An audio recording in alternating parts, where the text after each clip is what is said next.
So on the way in, I noticed that they still have those like party rooms in the theater where like if someone wants to rent out like a little side room where you can like there's like a TV and like a bunch of chairs. This is like a birthday party room for kids, right? They're like at this point they're just starting to be used to like store random things. So I think no one uses them anymore. That makes sense. Yeah, that's always kind of sad to see. So we went to the theater again tonight. Hi. Last week we saw. Let me see if I can adjust this a bit. Last week we saw Groovy. Evil Dead 2. Like how you had to say groovy to remind yourself of the title of the movie. Okay, yeah, Groovy. Evil Dead 2. Well, here's the thing. They're showing classic horror films at the theater right now. And tonight's was... I'm still not fucking censored. Jesus. Tonight's was They Live. Yep. Now, it is considered a classic horror, but it's also very strange.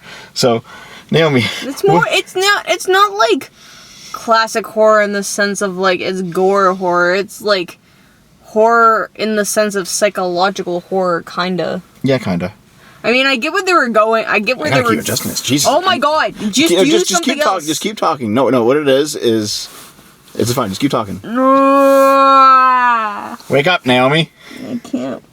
Listen, guys, it's really late. This movie was about weird skeleton flesh people that took over the world, but no one knew. And no one knows. And all the media that everyone consumes is like, obey, marry, and reproduce. That was so funny. Oh my god, the best part of that was the super sexy come to the Caribbean ad. Yes, and he puts on the glasses, is marry and reproduce. And I'm like, sure. So there's memes of this.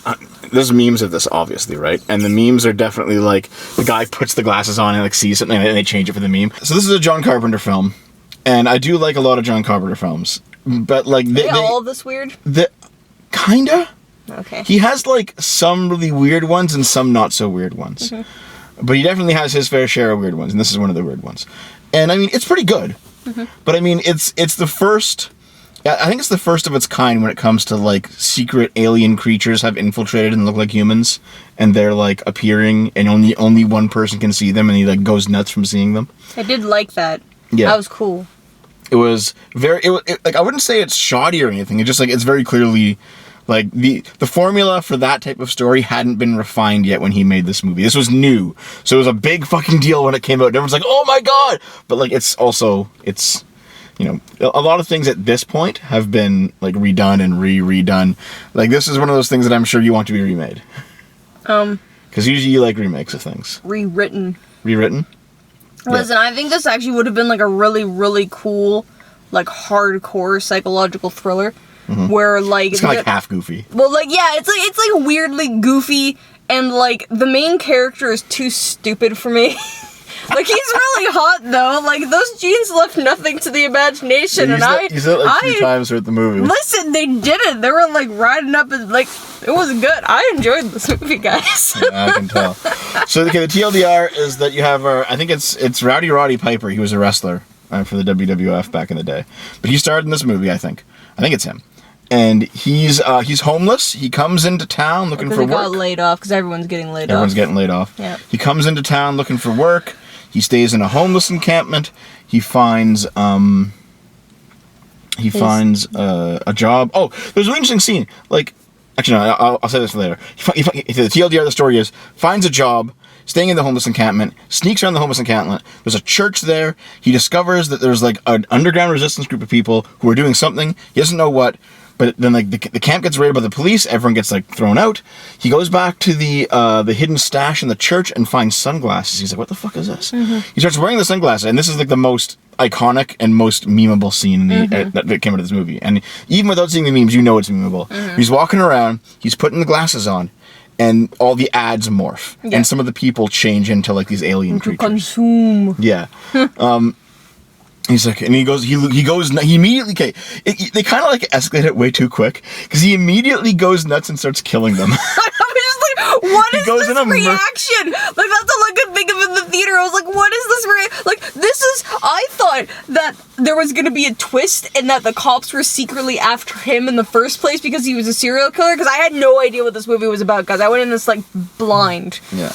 That's the best way to go into movies, is blind. But anyway, I thought it was going to be a twist that he was a serial killer and the cops are actually after him first. And so I had said that to myself in my head. And then when he started killing people, I was like, I was right. I don't care if the movie doesn't say so and it's not canon, I'm fucking right. Yeah, so he loses it right away and he just immediately starts gunning people down. And then he ends up like escaping. He goes back to his old workplace with it, and his old friend is like, dude, you're fucking retarded. Get the fuck out of here.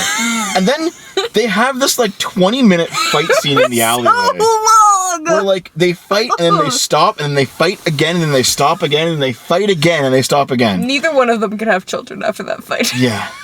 And eventually he manages to convince his friend to put the glasses on. No, and he forces his friend to put the glasses on. Yeah, and they see the thing. He's like, oh my god. So they get like a hotel room and they're trying to hide. And they meet up with someone from the encampment, and they join this resistance movement. And the resistance movement is like, okay, we got like contacts, and we got weapons, and we got to get ready to fight them. And the cops show up, blow them all away, and he's like, oh shit, dude. And then in the ensuing panic, there's like teleporting watches that they use. The bad guys, the bad guys use the aliens. fleshy skeleton monsters. Yeah. And they managed to use one to go to like an underground base. Yeah. Where it turns out. The twist is that, like, all the aliens are basically coming to Earth to harvest it for its resources, and they've gained the compliance of the elite humans who are in on it. Because the aliens will just give them more money. Yeah. Humanity's just paying aliens to suck up the Earth. Yeah, and basically all the plebs, all the poors just die. Yep. And the rich get richer, and the aliens get all of the natural resources. I like how that message hasn't changed since this movie came out. It's still the same. And then they eventually decide to go and they go to the TV studio for the news. Because that's where the signal that is helping, like, masking everyone. It's all being broadcast from the studio. Yeah. And they get into like a fucking running firefight through the studio, which wasn't super great. It was only okay. It was only okay. Yeah. They get to the end, and he like put down your guns, and he's like, ah, fuck it. He blows up the antenna, and then he dies giving the middle finger to the camera. That was great. And then like everyone starts being revealed, right? Yeah, as all the fleshy skeleton monsters. Yeah. And then they get the final scene of the movie, which you laughed at. The final scene of the movie. A girl was riding one of them. Yeah, a girl was having sex. Fully see her tits. They were nice looking. And, like, she was just riding one of the fleshy skeleton monsters, and he was just like, what's wrong, babe? And then the movie just fucking ended. Yeah. Like, it's equal parts fucking ridiculous, but there's also a serious message here. Yep. And, like, part of the serious message is, like... Consume. Yeah, there's some, like, working class stuff going on here. There's some communist stuff going on Also, one of my favorite... Some consumerist stuff. Speaking of that, one of my favorite things some colonial stuff. Was that things here. When the construction guy lied and said it was a union job, and then our protagonist just looks over at, like, all the Mexican workers. And it was just like, can I talk to the steward then? And I was like, yes, that was amazing. That was really good. I like that. It made me laugh really hard. It's a pretty simple movie, but the premise is so striking, especially back when it first came out. Oh yeah, I can. This became a classic. This is a movie that everyone's like, you gotta fucking see. They live. No, you know what? I, for once, actually agree with you. I surprisingly enjoyed this movie. I find old movies, like, okay, but they're kind of slow sometimes. Well, this movie was really slow. I didn't mind. It builds up, though. Like, it's pretty good. Yeah, I know, but, like, I didn't mind, though. Like, I think because I had literally zero idea what I was getting into, I was just, like, going along for the ride. Yeah. If I knew anything about it, though, I probably would have, like, been like, okay, can we get to the more exciting parts faster, please? But since I didn't, it was fine. Because I legitimately had no idea, like, what it was going to be about. You asked me, and I was like, demons and drugs. No, it's not demons and drugs. I don't know, you said it was Halloween, and I didn't think about aliens, because aliens aren't Halloweeny. They're kind of Halloweeny. Aliens are not Halloweeny. There's definitely been some, like, alien movies that are Halloweeny. Aliens are not Literally Halloween. alien. Aliens are not Halloween. You're wrong. Listen, whenever you see a kid, like... Okay, here. Picture it. It's kindergarten. It's a Halloween. Everyone's coming in with their costumes. You have werewolves and vampires, and some kids are going to dress up as a jack-o'-lantern, and you have an alien. It's pirates. Pirates, too? No, aliens. And pirates. also a Superman. and aliens. No aliens. There's always a kid who dresses up as an alien. No. Yes. No. Yes. Maybe like an alien monster specifically, but not just a fucking fleshy skeleton goo thing. Anyway, this is considered kind of a Halloween movie. I don't It is know. it is played in theaters. I actually during strongly Halloween, disagree. Like we just fucking saw. Listen, I actually strongly disagree with this being a Halloween movie. The only reason it's a Halloween movie is because the main character just goes insane and kills people. But it is a thriller. Yes. And which I it's love. like there's definitely a lot to be said about this movie though, because the whole it has. I guarantee you, if you take like a marketing class in university, they'll bring up They Live because of subliminal messaging and advertisements. All right, there's a lot to say about colonialism and like third worldism, about capitalism and communism. There's a lot to say about like the elites and government. It's a bit unfocused, but they tackle a lot in this. But it's also like goofy essay. It's also really goofy though. Yeah, like this, it was too goofy, I think, for what it was trying to be. Yeah. But like, it was also, the 70s, so everything was kind of goofy, just a little. There's also this sense of like, but when at the end, when like there's one of the homeless guys at the start of the movie, he comes back at the end as one of the elites, and he's like, yeah, they gave me a pretty good position here, and I sold out. Oh, that's who that was. Oh, you know who that was? No, I couldn't. I guys, listen, I'm tired. I was not paying attention to anyone's faces during the movie. I was paying attention. Just the two main guys. And the girl. Listen. Well, yeah, they were all really fucking hot. Okay. Oh yeah, the main black guy. He voiced Anderson in Mass Effect. I didn't realize that Anderson was so hot when he was younger, but I'm okay with this. But listen. I didn't realize who it was, so I thought it was like the construction job guy. Oh, the foreman. Yeah, and I was just like, oh, no matter who I thought it was, it worked. But now that it was the homeless guy, I'm like, oh shit, that's the Yeah, there was the one homeless guy who was skeptical. He's like, there's some crack trying to hack the fucking airwaves again. Yep. Some crackpot. And then by the end, he was like, yeah, I sold out the humans because I was poor and now I'm rich. And and like, there's definitely something to that. Where like, on the one hand, you have like people who were poor and become rich. Mm-hmm. They, even if it's completely by random chance, they do tend to be like, oh, now that my life is better, fuck everyone else. Yeah, the system is actually really good. It's like one of those things, right? Where like people kind of, it's a really natural, it's a natural response to be like, as your social status goes up, you view the maintenance of the status quo as more important. Versus when you're at the bottom, then you're like, well, fuck this, like everything's fucking terrible, right? Yeah. Which is why it's important to not make things too bad for those at the bottom, or else they will revolt, right? So that's part of it.